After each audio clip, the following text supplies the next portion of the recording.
Shalom, salam sejahtera dan salam sehat bagi kita semua. Saya percaya Tuhan selalu memberkati Anda. Berjumpa kembali dalam Setetes Embun Pagi episode 162 dengan tema The Best Giving.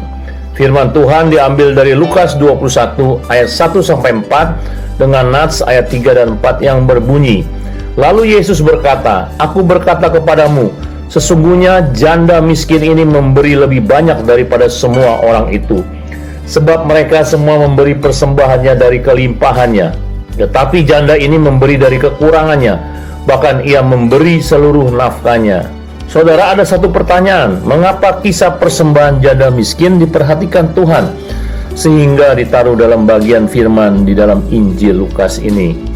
Mari kita lihat janda miskin ini. Janda miskin hidupnya dari belas kasihan orang di budaya Yahudi, karena ia tidak dapat mencari nafkah seorang diri. Tetapi dari keadaan kemiskinan itu tidak mempengaruhi janda itu pergi beribadah ke bait Allah. Ini berarti jangan sampai situasi dan kondisi mempengaruhi kita datang beribadah kepada Allah. Dan bukan hanya itu, ia menyisihkan hartanya untuk mempersembahkan kepada Tuhan. Zaman sekarang 2 peser dinilai besarnya lebih kurang Rp3.000. Mengapa Tuhan memberi kesan positif kepada janda tersebut dibandingkan persembahan orang-orang kaya? Karena di dalam persembahan janda miskin ada nilai pengorbanannya. Di mana nilai pengorbanannya?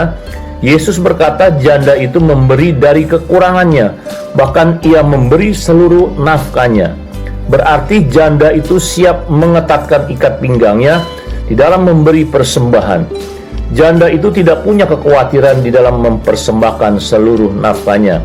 Hanya satu di pikirannya, persembahannya itu berkenan dan menyenangkan hati Bapa di sorga.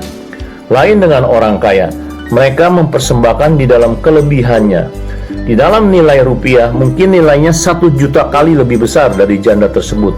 Tetapi orang kaya itu mempunyai harta yang mungkin lebih banyak. Tuhan melihat persembahan itu lebih jauh di kedalaman hati sang pemberi. Hati janda itu sungguh tulus dan murni di dalam membawa korban persembahan kepada Tuhan. Nilai pengorbanan janda itu dipandang lebih dari pemberian orang kaya yang diperhatikan Tuhan Yesus. Mari kita belajar tentang pemberian ini.